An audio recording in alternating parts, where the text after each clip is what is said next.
इस लेक्चर में हम डिस्कस करेंगे cost, revenue, profit and investment centre जो हेडिंग दी हुई है उसने। तो बेसिकली ये रिस्पॉन्सिबिलिटी अकाउंटिंग है। रिस्पॉन्सिबिलिटी अकाउंटिंग का मतलब ये है कि मैनेजमेंट जो होती है ना, वो किसी न किसी टास्क की रिस्पॉन्सिबल होती है। हर मैनेजर का अपना अपना कोई काम है, अपना अपना टास्क है, उसका टारगेट है, तो वो उसका रिस्पॉन्सिबल है। यानी उससे जो परफॉर्मेंस मेजर की जाएगी तो वो परफॉर्मेंस के बारे में रिस्पॉन्सिबल होगा। यानी जब उसको कोई टारगेट दिया जाता है तो डेफिनेटली वो उसके बारे में जवाबदेह है कि वो टारगेट अचीव कर सका या नहीं कर सका, या कितने % अचीव किया है। तो रिस्पॉन्सिबिलिटी अकाउंटिंग इसी चीज़ का नाम है कि हम अपने बिज़नेस को छोटे छोटे रिस्पॉन्सिबिलिटी सेंटर्स में डिवाइड कर देते हैं, और हर वो पार्ट और सेक्शन ऑफ बिज़नेस जिसके ऊपर कोई ना कोई मैनेजर होगा और उस मैनेजर की कोई ना कोई रिस्पॉन्सिबिलिटी होगी, तो उस पार्ट ऑफ बिज़नेस को या उस डिपार्टमेंट ऑफ बिज़नेस को या एरिया ऑफ बिज़नेस को हम रिस्पॉन्सिबिलिटी सेंटर कहेंगे। और उस रिस्पॉन्सिबिलिटी की जो मेजरमेंट है उसको हम रिस्पॉन्सिबिलिटी अकाउंटिंग के अंडर कैलकुलेशन करते हैं, उसकी परफॉर्मेंस मेजरमेंट। तो डिफाइन वो यही कर रहे हैं, responsibility accounting is based on identifying individual parts of a business which are the responsibility of a single manager. तो ये डेफिनेशन से ही हमें पता चल रहा है रिस्पॉन्सिबिलिटी अकाउंटिंग के कि जो हर मैनेजर होगा जिसके ऊपर कोई रिस्पॉन्सिबिलिटी है, तो उसी रिस्पॉन्सिबिलिटी के अकॉर्डिंग उसकी परफॉर्मेंस को मेजर किया जाएगा।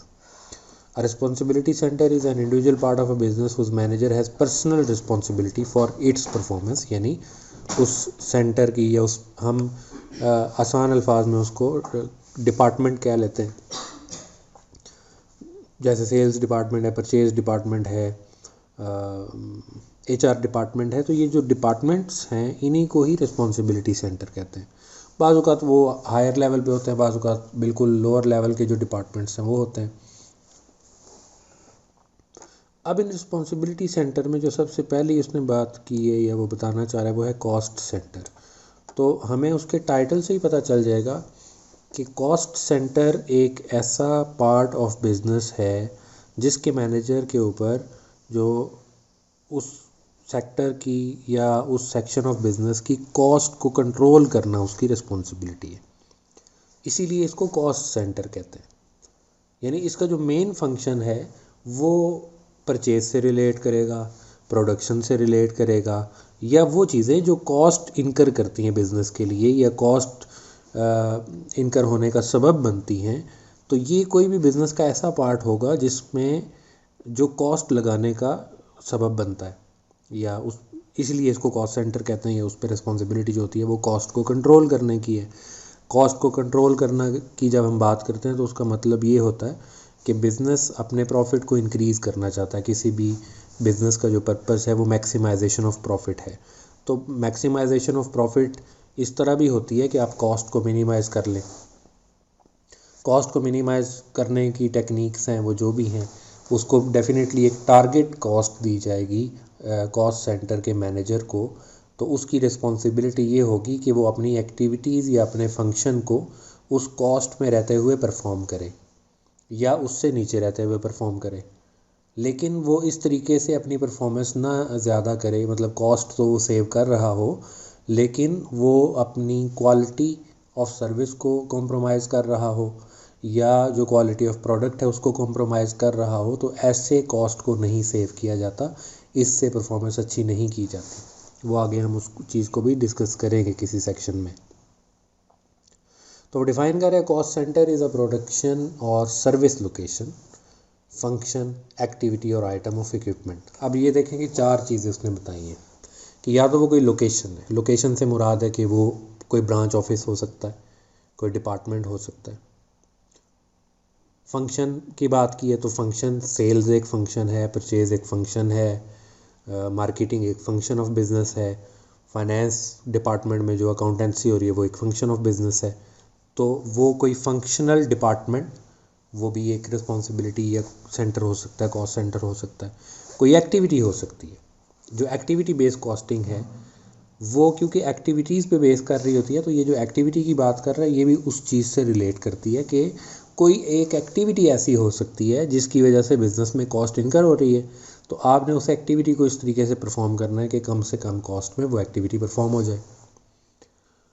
और आइटम ऑफ इक्विपमेंट, वो कोई इक्विपमेंट हो सकता है। जो बिज़नेस में यूज़ हो रहा है, कोई मशीनरी है, कोई प्लांट है, कोई जनरेटर है जो कि बिज़नेस में यूज़ होगा, तो उस पर डेफिनेटली कॉस्ट लगेगी। तो ये इन चारों चीज़ों में से कोई भी चीज़ कॉस्ट सेंटर हो सकती है। Whose costs are identified and recorded, यानी जिनकी कॉस्ट सेपरेटली आइडेंटिफाई की जाती है या की जा सकती है और उनको एक सेपरेट हेड में रिकॉर्ड किया जा सकता है। बाज़ औक़ात कुछ चीज़ें ऐसी होती हैं या कुछ बिज़नेस के डिपार्टमेंट्स ऐसे होते हैं जिनकी कॉस्ट को सेपरेट रिकॉर्ड नहीं किया जा सकता, जिसको मिसलेनियस कह दें आप। तो उस सेक्शन को या उस एक्टिविटी को हम कॉस्ट सेंटर में नहीं अलग से ले सकते। वो किसी बड़े कॉस्ट सेंटर का पार्ट तो हो सकता है, लेकिन सेपरेटली कॉस्ट सेंटर नहीं हो सकता। यहाँ पे वो फिर एग्जांपल भी दे रहा है, जैसे कह रहा है कि for a paint manufacturer cost centre might be mixing department. Paint जो बना रही है फैक्ट्री, तो बेसिकली तो पेंट वाइट कलर में आता है, तो उसमें फिर आगे कलर मिक्सिंग होती है और उसको डिफरेंट कलर्स में किया जाता है, बनाया जाता है डिफरेंट कलर के पेंट्स, तो उसमें मिक्सिंग डिपार्टमेंट, उस पर वो एक कॉस्ट सेंटर की एग्जांपल है। फिर पैकेजिंग डिपार्टमेंट है जो पैकिंग कर रहा है, एडमिनिस्ट्रेशन है और मार्केटिंग डिपार्टमेंट है। तो ये सारे डिपार्टमेंट कॉस्ट तो इनकर करते हैं, लेकिन ये किसी तरह का भी बिजनेस को रेवेन्यू जनरेट करके नहीं देते। तो इनके ऊपर फिर रिस्पॉन्सिबिलिटी यही है कि ये कॉस्ट को कंट्रोल में रखें। अकाउंटेंसी फर्म की बात कर रहा है कि the cost centre might B audit, taxation, accountancy, administration वगैरह वगैरह, बहुत सारी चीज़ें आ जाती है उसमें। फिर लंदन ऑफिस एक अलग कॉस्ट सेंटर है, रोम ऑफिस अलग कॉस्ट सेंटर है, पीरू ऑफिस अलग कॉस्ट सेंटर है। तो वो जो उसने सर्विस लोकेशन की बात की है, तो हर ब्रांच भी एक अलग कॉस्ट सेंटर हो सकता है। अगर वो सेपरेटली उनकी कॉस्ट आइडेंटिफाई की जाती है तो हर ब्रांच एक सेपरेट कॉस्ट सेंटर है। थर्ड पॉइंट ये बता रहा है कि the cost centre managers need to have information about costs that are incurred and charged to their cost center। अब जाहिर बात है कि अगर आपको कॉस्ट कंट्रोल करनी है तो इन्फॉर्मेशन का होना बड़ा ज़रूरी है। ऊपर हमने पढ़ा डाटा और इन्फॉर्मेशन वगैरह, तो इन्फॉर्मेशन आप तक पहुंचेगी, आप इन्फॉर्म्ड होंगे किसी चीज़ के बारे में तो ही उसको कंट्रोल कर सकेंगे। इससे प्रीवियस लेक्चर में भी हमने कंट्रोलेबिलिटी की बात की है। तो कंट्रोल तो तभी किया जा सकता है किसी चीज़ को कि उसके बारे में आपके पास इन्फॉर्मेशन हो। अगर आप इन्फॉर्म्ड ही नहीं है प्रॉब्लम्स के बारे में या कॉस्ट के ओवर इंकरेंस के बारे में, तो फिर आप उसको कंट्रोल नहीं कर सकते। इसलिए वो कहता है कि जो कॉस्ट सेंटर का मैनेजर है जवाबदेह, क्योंकि वही है, रिस्पॉन्सिबल वही है, तो ये फिर उसको अपनी रिस्पॉन्सिबिलिटी के बारे में मुकम्मल इंफॉर्मेशन होनी चाहिए। And the performance of a cost center manager is judged on extent to which cost target have been achieve, यानी उसकी परफॉर्मेंस फिर कॉस्ट की बेस पे मेजर की जाएगी कि क्या वो कॉस्ट को कंट्रोल कर सका या नहीं कर सका, यानी एफिशिएंसी उसकी देखी जाएगी, कॉस्ट पर यूनिट देखी जाएगी। वो आगे उस चीज़ों को भी डिस्कस करेंगे फर्दर। सेकंड जो चीज़ है वो है रेवेन्यू सेंटर। टर्म रेवेन्यू हमें पता है कि हम इनकम को कहते हैं, तो रेवेन्यू सेंटर्स का जो मेन टारगेट है वो रेवेन्यू जनरेट करना है। तो रेवेन्यू किस तरीके से जनरेट होता है? डेफिनेटली आप चीज़ कोई प्रोडक्ट सेल करेंगे या कोई सर्विस सेल करेंगे तो उससे रेवेन्यू जनरेट होगा। इस रिस्पॉन्सिबिलिटी सेंटर को यानी रेवेन्यू सेंटर को इस चीज़ से कोई लेना देना नहीं है कि जो प्रोडक्ट और सर्विस वो सेल कर रहा है उस पर क्या कॉस्ट आई है। रेवेन्यू सेंटर को एक सर्टन लेवल ऑफ प्राइस या रेवेन्यू का टारगेट दे दिया जाता है, तो वो उस टारगेट को अचीव करने के लिए रिस्पॉन्सिबल होगा। उनको कॉस्ट ना वो कॉस्ट को रिकॉर्ड करेगा, ना कॉस्ट के बारे में वो वर्किंग करेगा, ना कॉस्ट के बारे में उसका इन्फॉर्म होना ज़रूरी है। तो a revenue center is a part of organization that earns sales revenue. It is similar to the cost center, but only revenues and not costs are recorded. Revenue centers are generally associated with selling activities. For example, regional sales manager may have responsibility for the regional sale revenue generated. जैसे किसी एक city का office है तो उसका जो target होगा वो उस सिटी के बारे में होगा कि आपने इस सिटी के अंदर इतना रेवेन्यू जनरेट करके देना है। किसी दूसरी सिटी में होगा तो वो ब्रांच अलग से रेवेन्यू जनरेट करेगी। Each regional manager would probably have sales target to reach and would be held responsible for reaching these targets. उसको रेवेन्यू का टारगेट दिया जाएगा और वो रेवेन्यू टारगेट को अचीव करने के लिए रिस्पॉन्सिबल होगा।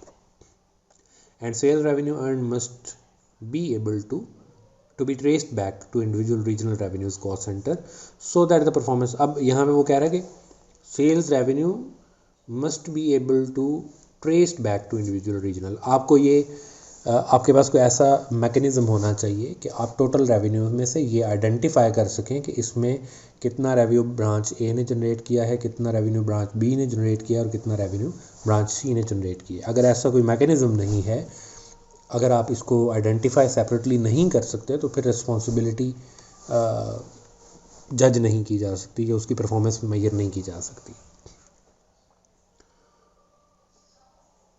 थर्ड जो फिर उसने बताया दैट इज़ प्रॉफिट सेंटर। अब profit is the difference between revenues and costs. अच्छा, यहाँ पे जो स्टूडेंट को कन्फ्यूजन अक्सर हो जाती है, वो सोचते हैं कि शायद रेवेन्यू सेंटर, कॉस्ट सेंटर के बाद ये प्रॉफिट सेंटर कोई थर्ड चीज़ है। लेकिन इसको यूँ समझें कि प्रॉफिट सेंटर एक हायर लेवल ऑफ रिस्पॉन्सिबिलिटी है।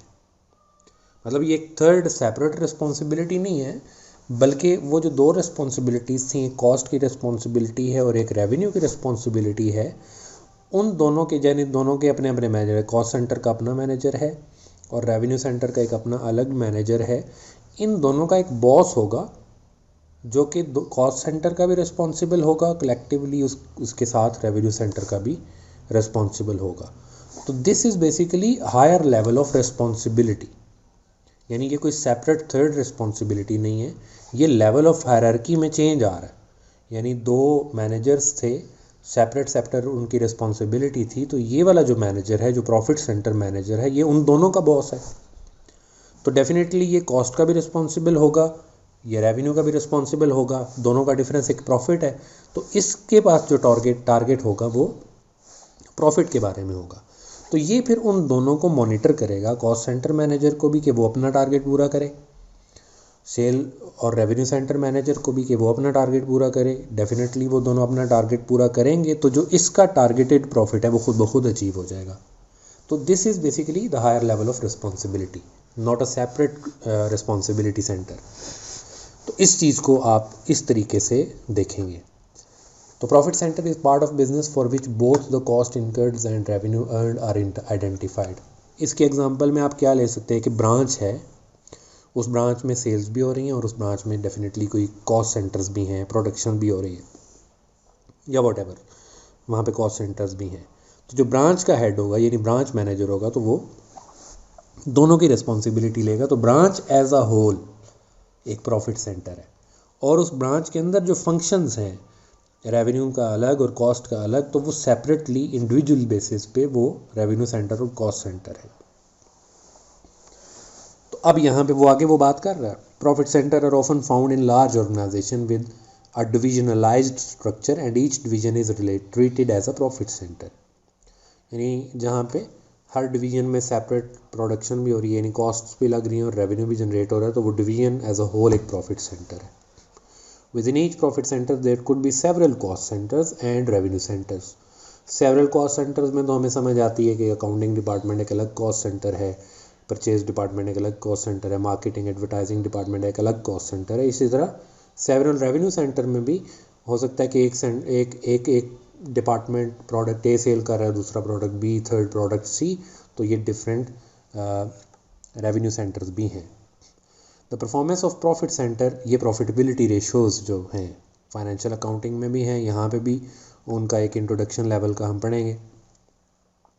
तो प्रॉफिट सेंटर की परफॉर्मेंस जो मेजर की जाएगी वो profit made by the centre, उसमें फिर हम प्रॉफिटेबिलिटी रेशोज़ लेते हैं, ग्रॉस प्रॉफिट है, ऑपरेटिंग प्रॉफिट है, नेट प्रॉफिट है, ये सारी चीज़ें हम उसकी मेजर करते हैं परफॉर्मेंस मेजरमेंट में। The manager must therefore be responsible for both cost and revenue, मैंने पहले बता दिया, और दोनों की प्लानिंग व्यू करेगा और कंट्रोलिंग भी करेगा, क्योंकि मैनेजर की रिस्पॉन्सिबिलिटी में प्लान और कंट्रोल दोनों आते हैं।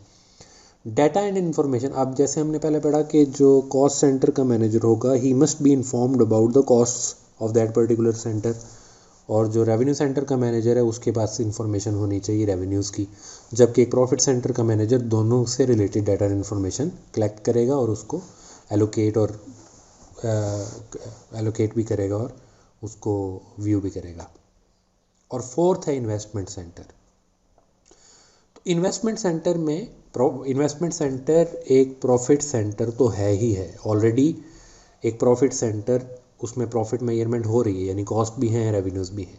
लेकिन इन्वेस्टमेंट सेंटर के ऊपर एक एडिशनल रिस्पॉन्सिबिलिटी भी आ जाती है, वो है इन्वेस्टमेंट के बारे में डिसीजंस लेना और उस इन्वेस्टमेंट के बारे में जवाब देना, मतलब रिस्पॉन्सिबिलिटी उसकी भी है उसके पास। तो manager of investment center are responsible for investment decisions as well as decision affecting cost and revenue. Investment center managers are therefore accountable for performance of capital employed. अब investment center की मिसाल आप ले लें कि एक फैक्ट्री है और उस फैक्ट्री में मशीनरी है, प्रोडक्शन हो रही है और बहुत सारी इन्वेस्टमेंट हुई हुई है, तो वहाँ से प्रॉफिट भी जनरेट हो रहा है डेफिनेटली। तो अब जो फैक्ट्री का ओवरऑल मैनेजर होगा तो वो प्रॉफिट का भी रिस्पॉन्सिबल है, प्लस जो उसमें इन्वेस्टमेंट हुई हुई है उसका भी रिस्पॉन्सिबल है। तो अब उसकी जो परफॉर्मेंस मेजर की जाएगी वो ये देखा जाएगा कि आपने कितनी इन्वेस्टमेंट की है और उस पर रिटर्न कितना हो रहा है, return on capital employed, return on investment वगैरह। तो ये रेवेन्यू इन्वेस्टमेंट सेंटर की परफॉर्मेंस मेजरमेंट के लिए यूज़ होंगे, वो नीचे थर्ड पॉइंट में उसमें लिखती है। तो यहाँ पे कहता है कि जैसे एक डिवीज़न बिजनेस का यूके में है और एक यूरोप को कंट्रोल कर रहा है, मल्टीनेशनल कंपनीज़ की एग्जांपल दी है, तो वो अलग अलग इन्वेस्टमेंट सेंटर हैं।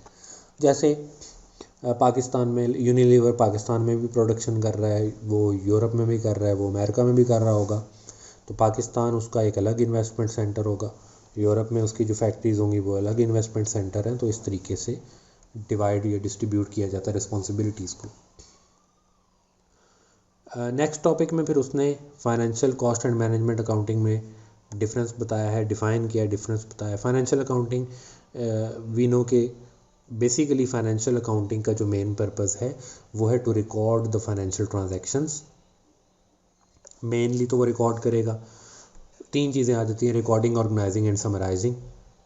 तो उसने डेफिनेशन में भी डेफिनेटली लिखा है, financial accounting involves recording the financial transaction of an organization and summarizing them in periodic financial statements for external user. अब यहाँ से डेफिनेशन से ही आपको दो बातें समझ आ गई प्राइमरी, कि एक तो नॉन फाइनेंशियल ट्रांजैक्शंस को, नॉन फाइनेंशियल परफॉर्मेंस को फाइनेंशियल अकाउंटिंग में रिकॉर्ड नहीं किया जाता।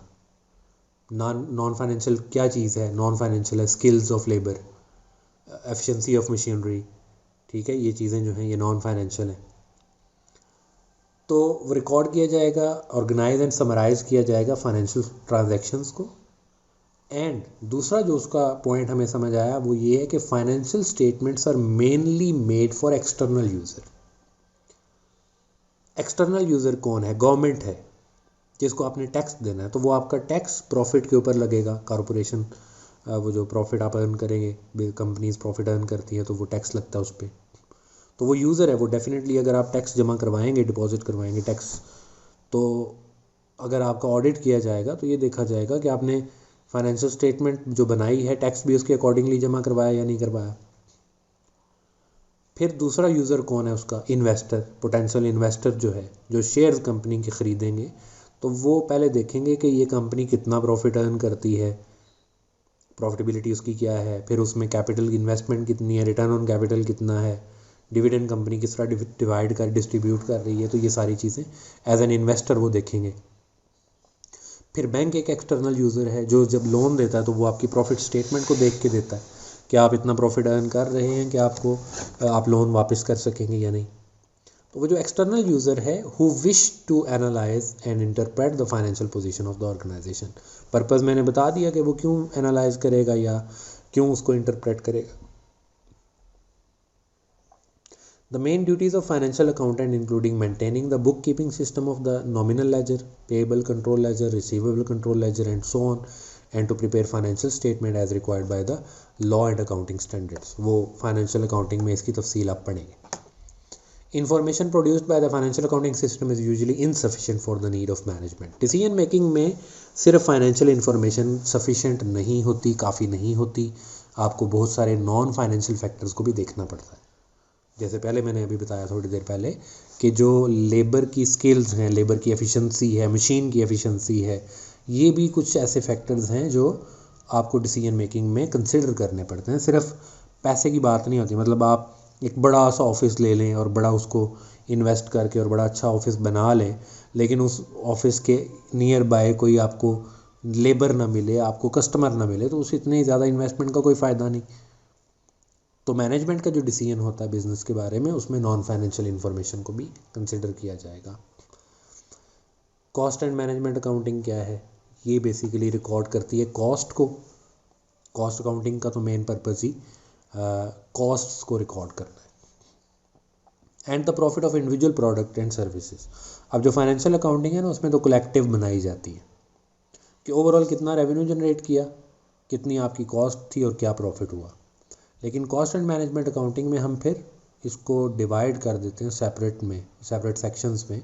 हर प्रोडक्ट और सर्विस का जो प्रॉफिट है और कॉस्ट है और वगैरह वगैरह वो अलग अलग रिकॉर्ड की जाती हैं, ताकि उस पर्टिकुलर चीज़ के बारे में हम डिसीजन ले सकें। क्योंकि मैनेजमेंट अकाउंटिंग का असल काम तो डिसीजन मेकर्स को इन्फॉर्मेशन प्रोवाइड करना है, और ये इंटरनल यूज़ के लिए होती है कॉस्ट एंड मैनेजमेंट अकाउंटिंग। तो basically cost and management accounting उसी फाइनेंशियल अकाउंटिंग की डिटेल्स हैं। मतलब हम उसी, जैसे हमने रेवेन्यू लिख दिया फाइनेंशियल स्टेटमेंट में, तो उस रेवेन्यू की फर्दर डिटेल्स क्या है वो हम मैनेजमेंट अकाउंटिंग में देखेंगे।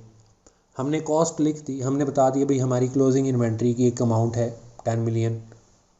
तो अब हमने बताना है कि उस क्लोजिंग इन्वेंट्री में कितना वैल्यू फॉर एग्जांपल मटेरियल की है, कितनी लेबर और कितने ओवरहेड्स लगे हुए हैं, तो ये उसकी फर्दर डिटेल है। तो ये कॉस्ट अकाउंटिंग में होगा, और ये इंटरनल यूज़ के लिए होता है मैनेजमेंट के लिए, क्योंकि वो कंट्रोल कर सके, उसको डिसीजन ले सके, प्लानिंग कर सके। In order to obtain the information, details are needed for each cost, revenue, profit and investment center. Such information is provided by cost accounting and management accounting systems. Cost accounting is a system for recording data and producing information about cost for the production produced by an organization. वही मैंने जैसे define किया है उसको already. Second point है, cost accounting involves a careful evaluation of the resources used within the enterprise. आपने क्या resources use किए, क्या उनमें एफिशिएंसी थी, कितनी वेस्टेज हुई, ये चीज़ें भी।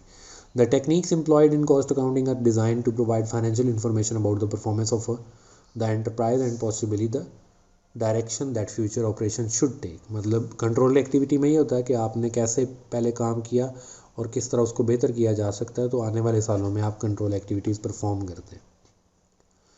तो cost accounting and management accounting are often used to mean the same thing. Management accounting has cost accounting as its essential foundation, लेकिन management accounting में फिर अगली चीज़ें कुछ नॉन फाइनेंशियल आ जाती हैं। नॉन फाइनेंशियल इन्फॉर्मेशन क्यों ज़रूरी है वो यहाँ बता रहा है कि cost accounting system is financial in nature. Financial information is important for management because many objective of an organization are financial in nature, जैसे profit making है and avoid insolvency. Manager also need to information non-financial nature. Strategic level management need to know about developments in their markets and in the economic situation. मतलब economy grow कर रही है या नहीं, downfall की तरफ जा रही है, ये एक नॉन फाइनेंशियल इन्फॉर्मेशन है। They also need to about technology किस तरह चेंज हो रही है, अपडेट टेक्नोलॉजी के बारे में इंफॉर्मेशन लेना, ये नॉन फाइनेंशियल इन्फॉर्मेशन है। तो ये स्ट्रेटजिक लेवल पे तो ये नॉन फाइनेंशियल इन्फॉर्मेशन चाहिए। टैक्टिकल लेवल पे क्या चाहिए, वो जैसे मैंने पहले एम्प्लॉयज़ की एफिशिएंसी, उनकी स्किल्स, उनकी क्वालिफिकेशन, उनका मोरल, कस्टमर सेटिस्फेक्शन, ये नॉन फाइनेंशियल इन्फॉर्मेशन है। तो ये टैक्टिकल लेवल की नॉन फाइनेंशियल इन्फॉर्मेशन है। और थर्ड में ऑपरेशनल लेवल इन्फॉर्मेशन, वो ये है कि रिजेक्शन पर मशीन, उसने बता दी रिजेक्ट्स पर मशीन के जो मशीन में प्रोडक्शन हो रही है तो कितने परसेंट वो चीज़ें सही बना रही है और कितने परसेंट रिजेक्ट हो रही हैं। Lead time for delivering material and number of labour and machine hours available, आज के दिन हमारे पास कितने वर्कर्स अवेलेबल हैं और हम कितना काम कर सकते हैं, ये नॉन फाइनेंशियल इन्फॉर्मेशन है। तो ये ऑपरेशनल लेवल पे, तो ये इन्फॉर्मेशन की डिफरेंट टाइप्स हैं, फाइनेंशियल और नॉन फाइनेंशियल। तो मैनेजमेंट अकाउंटिंग और फाइनेंशियल अकाउंटिंग के कुछ की डिफरेंसेस हैं। मैनेजमेंट अकाउंटिंग एक तो जैसे अभी पहले बता दिया इंटरनल यूज़ के लिए होती है, डिसीजन मेकिंग में, प्लानिंग में, कंट्रोलिंग एक्टिविटीज़ में मैनेजमेंट अकाउंटिंग यूज़ होती है, जबकि financial accounting external user use करता है, उसकी डिटेल में ऑलरेडी बता चुका हूँ। पर्पज़ ऑफ मैनेजमेंट अकाउंटिंग क्या है, इंटरनल यूज़ में वो तीन ही काम है, प्लानिंग, कंट्रोलिंग, डिसीजन मेकिंग, वो भी ऑलरेडी डिस्कस हो चुका। जबकि फाइनेंशियल अकाउंटिंग में जो फाइनेंशियल रिकॉर्ड बनाया जाता है या फाइनेंशियल ट्रांजैक्शंस को रिकॉर्ड किया जाता है, तो वो ओवरऑल फाइनेंशियल परफॉर्मेंस को मेजर करने के लिए, प्रॉफिटेबिलिटी को, फाइनेंशियल पोजीशन को देखने के लिए। मैनेजमेंट अकाउंटिंग की कोई लीगल रिक्वायरमेंट्स नहीं है, इंटरनल अपनी पर्सनल रिक्वायरमेंट्स हैं, कोई लीगली रिक्वायर्ड नहीं है। जबकि फाइनेंशियल अकाउंटिंग लिमिटेड कंपनीज़ के लिए तो मस्ट है कि वो बनाएंगी। जितनी भी लिमिटेड कंपनीज़ हैं उनके लिए फाइनेंशियल अकाउंटिंग स्टेटमेंट्स बनाना ज़रूरी है और उनको पब्लिश करना भी। और फॉर्मेट्स है, ज़ाहिर बात है कि जिस चीज़ का कोई लीगल रिक्वायरमेंट नहीं है तो उसका कोई स्पेसिफिक फॉर्मेट भी नहीं होगा। तो मैनेजमेंट अकाउंटिंग का कोई स्पेसिफिक फॉर्मेट नहीं है। जो भी मैनेजर अपनी सहूलत के लिए जैसा भी फॉर्मेट बनाना चाहे, कुछ बेसिक फार्मूलाज तो जो हैं वो तो हैं ही, लेकिन कोई फॉर्मेट स्पेसिफिक नहीं है। जबकि फाइनेंशियल अकाउंटिंग स्टैंडर्ड्स पे चलती है हर कंट्री में। जैसे पाकिस्तान में इंटरनेशनल अकाउंटिंग आया, फारेस वगैरह चल रहे हैं, इंडिया में इंडियन गैप चल रहे हैं, अमेरिका में गैप है, यूके में इंटरनेशनल फाइनेंशियल अकाउंटिंग स्टैंडर्ड्स चलते हैं। तो ये उनमें वो पूरा फॉर्मेट बनाया होता है फाइनेंशियल स्टेटमेंट्स का कि आपने इनकम स्टेटमेंट कैसे बनानी है, स्टेटमेंट ऑफ कॉम्प्रिहेंसिव इनकम, आपने स्टेटमेंट ऑफ फाइनेंशियल पोजीशन कैसे बनानी है, statement of changes in equity का क्या फॉर्मेट होगा, कैश फ्लो स्टेटमेंट का क्या फॉर्मेट होगा। तो ये सारी चीज़ें स्टैंडर्डाइज्ड होती हैं ताकि वो एक ही तरीके से सारे लोग बनाएं। मैनेजमेंट अकाउंटिंग में फाइनेंशियल और नॉन फाइनेंशियल दोनों तरह की इन्फॉर्मेशन आएगी, जबकि फाइनेंशियल अकाउंटिंग में मोस्टली फाइनेंशियल इन्फॉर्मेशन होती है। Time period management information, management accounting में हिस्टोरिक रिकॉर्ड को भी बताया देखा जाता है, और फॉरवर्ड लुकिंग होती है, यानी फीड फॉरवर्ड कंट्रोल भी होता है उसमें। जबकि फाइनेंशियल अकाउंटिंग हिस्टोरिक रिकॉर्ड को ही हिस्टोरिक ट्रांजैक्शन को ही रिकॉर्ड करता है। The role of management accounting within an organization. The management information system of an organization. Management information system क्या है? एक पूरा सिस्टम है जिसके थ्रू इंफॉर्मेशन को कलेक्ट किया जाएगा और मैनेजमेंट तक पहुंचाया जाएगा ताकि मैनेजमेंट डिसीजन मेकिंग और प्लानिंग कर सके। तो उसके लिए वो कहता है कौन सी चीज़ें उसमें आ जाएंगी, मतलब कौन सी चीज़ें प्रिपेयर होंगी। तो उसमें एनुअल स्टैट्यूटरी अकाउंट्स, यानी वो जो स्टैट्यूटरी बाय लॉ जो कंपलसरी हैं, यानी financial statement.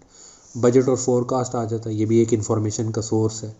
Production profitability report, product profitability report, ये भी एक सोर्स ऑफ इन्फॉर्मेशन है। Cash flow reports, capital investment appraisal reports, ये सारी चीज़ें हम मैनेजमेंट अकाउंटिंग में और फाइनेंशियल अकाउंटिंग में आगे पढ़ेंगे।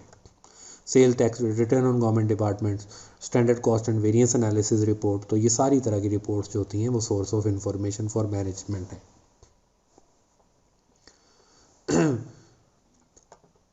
तो उसने आगे वो दो स्टेटमेंट्स दी हैं कि the purpose of management accounting is to provide accounting information to the manager of the business and other internal users. तो ठीक है, management accounts are only concern with the cost of goods services and operations. तो नहीं, management account में non financial information भी आती है। तो ये जितना भी डिस्कशन हुई है ये मैनेजमेंट इन्फॉर्मेशन के बारे में, रिस्पॉन्सिबिलिटी सेंटर क्या होते हैं, वो रिस्पॉन्सिबिलिटी सेंटर का एक थ्योरी याद रहनी चाहिए कि वो हैं क्या, और रिस्पॉन्सिबिलिटी अकाउंटिंग क्या होती है। तो वो फर्दर आपके जो टॉपिक्स आएंगे आगे, उनमें जब परफॉर्मेंस मेजरमेंट हम करेंगे तो वो बेसिकली रिस्पॉन्सिबिलिटी सेंटर से ही रिलेटेड होगी।